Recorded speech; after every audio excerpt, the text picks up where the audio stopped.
Greetings, Otaku Faithful. Thank you for joining me again this week. Once again, it's Larry Williams, OAW Commander-in-Chief, and I'm back to bring you my Game of Thrones Season 2 reviews right here on Otaku Assemble! Weekly, as always, I'm here to bring you the latest in this week's Game of Thrones episode reviews. Now, many of you may notice that I am coming to you from a new locale. I'm actually in my living room because I know many of you suggested that I should do the Game of Thrones Season 2 reviews behind my autograph poster. So that's why I'm coming to you from the living room. And also I've noticed that in my first time recording in this room echoes. It's kind of weird. And not only that, but I don't know if you all can hear the air conditioning. I don't know how much is coming into the audio. We'll find out after I do this vid. And I also had to go ahead and use good old Pandora on my laptop for my background music. Anywho, but yes, I am back to bring you my reviews of Game of Thrones Season 2, kicking off with the premiere, Episode 1, entitled The North Remembers. Appropriately titled. Why? Because it matches the t-shirt, see? Anywho, so just like I did my Game of Thrones Season 1 reviews, I'm going to tackle this episode and discuss it based off of characters. So who better to start off with than the fucktards who's in charge in King's Landing right now, and that is the good old Lannisters. So this episode actually opens up on Joffrey's name day, and of course Joffrey, so far, like I predicted for any of you all who saw my expectations video, Joffrey is acting a lot like the Mad King. You know, he's very tyrannical, especially at that young age, but he throws his weight around, he treats other people like shit, and he abuses his authority, you know, and he's very, I mean, it's not just being blunt or being belligerent or anything like that. It's rather cruel. So that's why I keep comparing him to the Mad King. And I mean, hell, he even redid the Red Keep, and you know, said that the Targaryens had the right mindset. You know, that they were conquerors. You know, points to the Iron Throne. It's like that's the seat of a conqueror. So yeah, Joffrey is a tyrant. But you know, at least the Mad King, I mean, hell, at least he was actually crazy. Joffrey, he's well within his, he's well within his right mind. So, anywho, so segueing over to Cersei, who apparently, she doesn't know what to do with Joffrey. You know, it's clear that he's not taking her orders anymore, and he's doing what he wants, and she doesn't know how to handle that. Which actually I find very funny, because that's almost exactly how mothers are when their sons reach puberty and get into the, you know, that awkward teen phase, which Joffrey just so happens to be in. It's kind of funny how, you know, analogous that is. But yeah, Cersei has no clue what to do with Joffrey, and then to make matters worse, Cersei is currently trying to find Arya, and the reason for that being is because she wants to use both Arya and Sansa to trade with Robb Stark for Jaime, because as you all know, Jaime is still captive by the Northern forces, and so, you know, she's kind of at her wits' end about that, because she doesn't have a single fucking clue of where to start looking. And she's starting to do the same thing. She's starting to throw her weight around, trying to get shit done. She even intimidates Littlefinger in this episode, which I actually did kind of enjoy, because Cersei's ass right. You know, he betrayed Ned, and that's what he got. You know, it's like, I mean, would it really been that bad serving under Ned? I don't think so. But, you know, she threatened to kill you. You know, Ned, all he did was throw you up against a wall and try to choke you. She actually was going to slit your throat. So, yep, you reap what you sow, Littlefinger. You reap what you sow. So, oh, and then of course, Tyrion. Tyrion showed up in King's Landing, and apparently no one, okay, A, no one knew he was showing up, and B, no one knew that he's been appointed hand of the king in Tywin's stead. So, yeah, a shock to everyone, and Cersei, of course, she wasn't too happy about it, but what can they do? You know, that's, hey, Tyrion didn't volunteer. Tywin did that, so they stuck with him. But I was glad to see Tyrion and King's Landing, and I'm actually looking forward to see what he does there. I mean, for fuck's sake, man, we need some sense of reason in that fucking capital.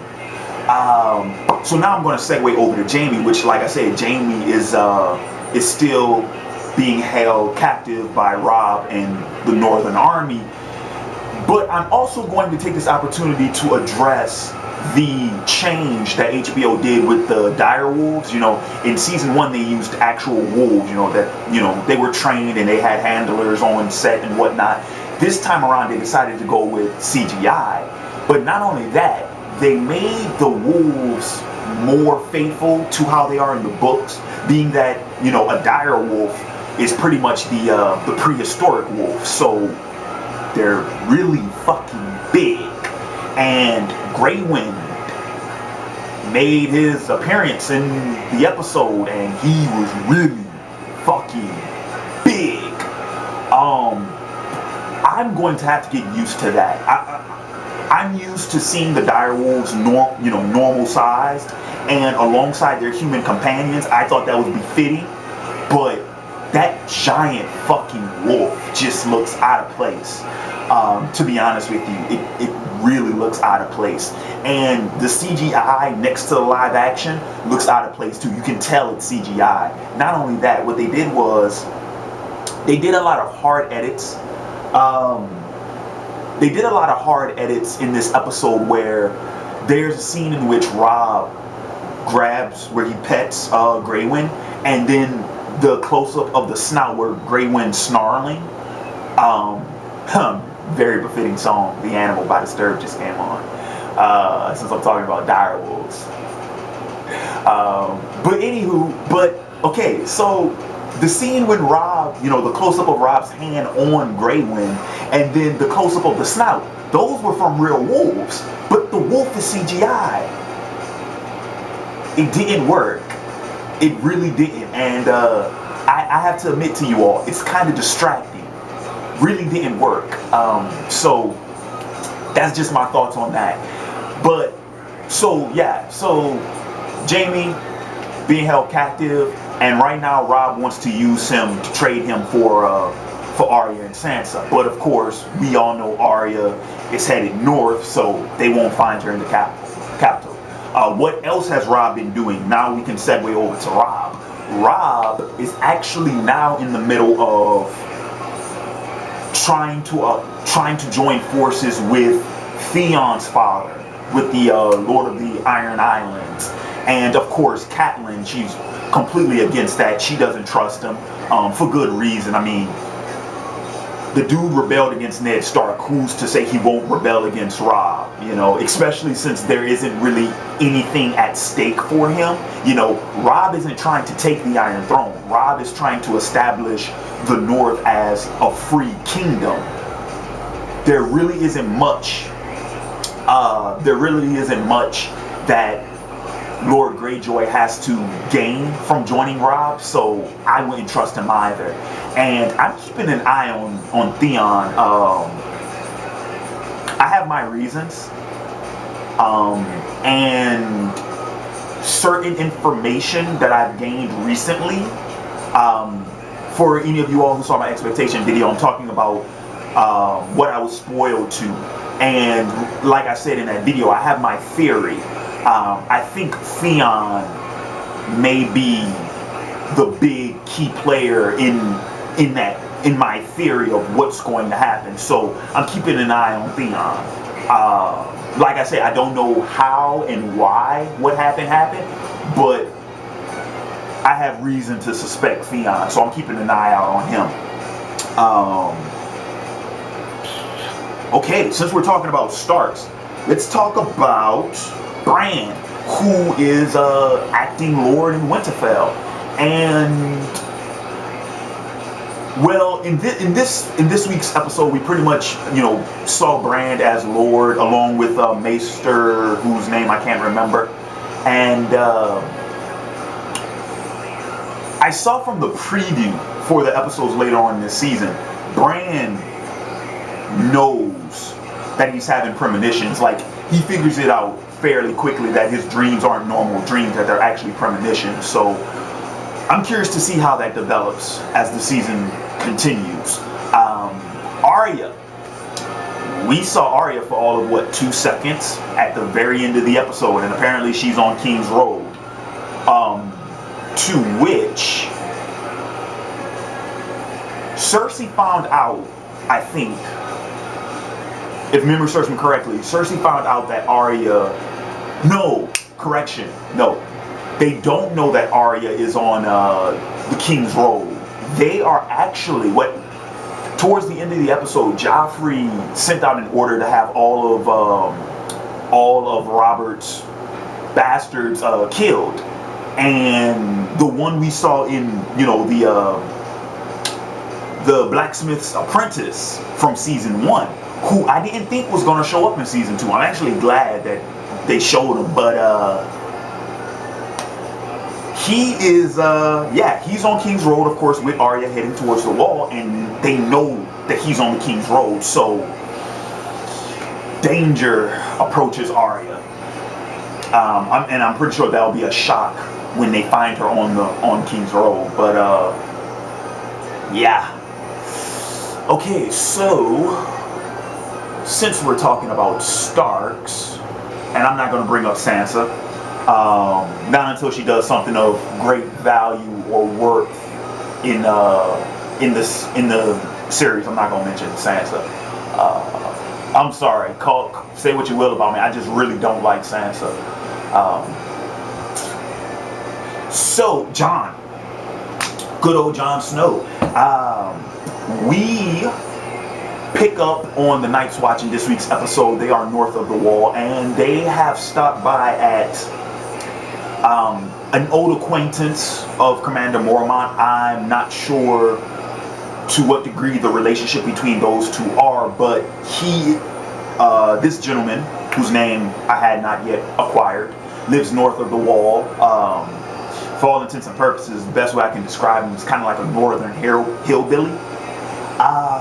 But they are currently stopping at his home on their quest further north. Apparently they've passed through 6 villages, all abandoned. Apparently though, the wildlings have been flooding south, much like the trio that was in Winterfell that tried to abduct Bran in season 1. All the wildlings have been going south. But the most interesting thing we learned from that scene is that apparently there's another fellow, once again, name I had not acquired yet, who is also a former acquaintance of that gentleman and of Commander Mormont. And apparently he's been gathering forces in the north. I mean, from what they said, his numbers completely dwarf any other Lord's army south of the wall. I don't know who this gentleman is, but I want to learn more. I am very interested in who this fellow is and what type of clout does he have to summon those forces. I mean, we're talking about a lot of people. Wow. So curious to see what's going on there. And now I'm going to segue over to Daenerys, who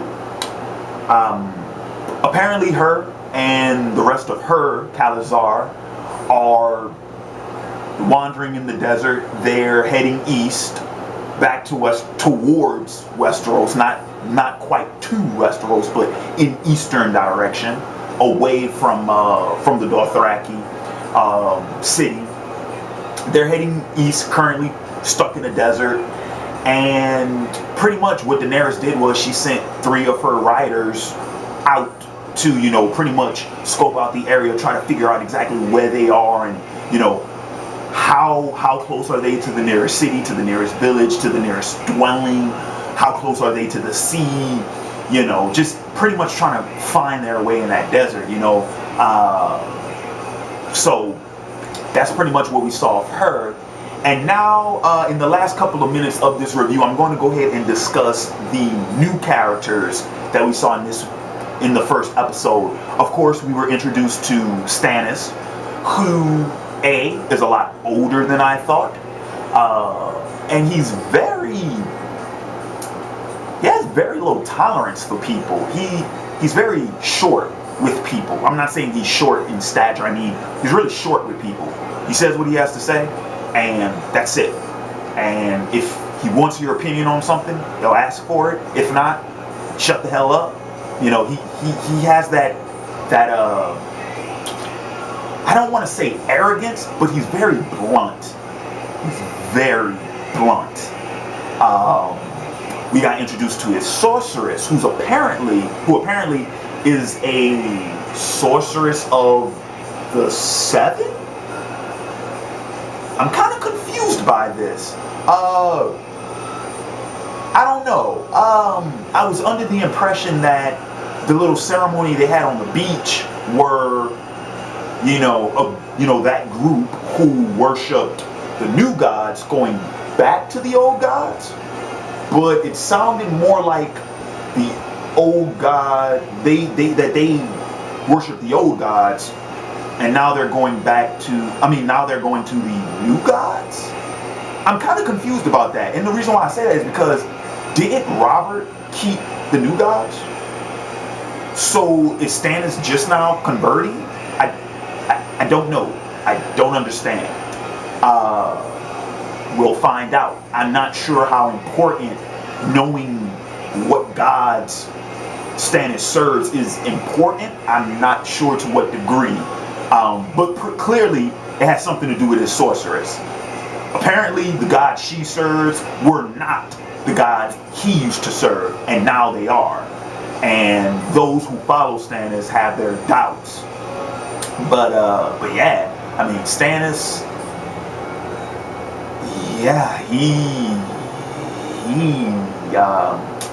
I'm kind of at a loss for words about him, but man, he just wants to wreck shit. He just wants to destroy everyone. He is not interested in teaming up with anyone, which makes everything a tad bit harder. You know, in season 1, this conflict was only between 2 parties, and now we got Stannis, and apparently from the preview later on this season, Renly, who isn't interested in teaming up with his brother, nor is he interested in teaming up with the Starks. So we got, what, 4 parties at play right now, fighting against each other, which, to be honest with you all, to me makes no fucking sense. Because, okay, you got, okay, Tywin's fighting to, I guess, preserve the monarchy that's in King's Landing. Robb's fighting for independence, freedom from King's Landing. And then you got the 2 Baratheon brothers fighting because they each want to be king. When clearly Renly has no claim to that whatsoever, because he's the younger of the 2. And yeah, you could go ahead and say, oh, Larry, you sound kind of biased, but hey, I'm an older sibling, and I'm also I'm actually in the middle, like Stannis. So yeah, Renly, take your little ass to the end of the line and wait your turn. It's not your turn, it's Stannis' turn. I'm sorry, that's just the way I am. I respect the line of succession. Renly does not. I will say though, he did look kick ass in that fucking preview. He had the little stag horns, and he grew a beard and had a little sash with a cape. He looked kick ass. But oh, not only that, apparently he has like 100,000 men. Where the fuck did he get them from? Your guess is as good as mine. And then okay. The last new character we got introduced to serves under Stannis, and I know he's a Sea Lord, but I don't know of what. I know a lot of people got confused from my expectation videos where they thought that when I was talking about the Sea Lord of Bravos, I meant the Greyjoys from the Iron Islands, which I didn't even bring the fucking Greyjoys up in that video. Where the fuck did you hear me say that? I don't know. I'm never surprised how many words people try to put in my mouth. But what the fuck, man? Anywho, but yeah, I mean, like I said, I don't know where his claim is. I just know that he serves under Stannis. Maybe he's a bannerman of Stannis's? Maybe? Don't know. I would assume so. I mean, why else would he be forced to serve Stannis unless he was a bannerman? Anywho, but so yeah, that pretty much wraps up this week's episode.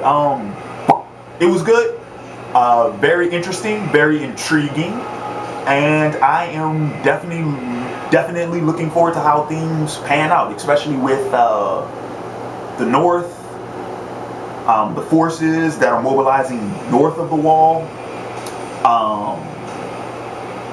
with what's going to happen between Stannis and Renly. I'm interested in what's going to happen with Robb and his, trying to align himself with the Greyjoys, and still trying to figure out what the hell Daenerys is gonna do, because she's stuck in a fucking desert. So we'll see what happens with that. But anywho, want to thank you all for joining me again for this review. Hopefully the AC and the music weren't too distracting, and or that fucking truck that passed by here earlier. I don't know if the camera picked that up. Anywho, like I said, change of venue. But with that said, this has been Larry Williams, OAW Commander-in-Chief, signing off, and I'll catch you cats next week. Peace.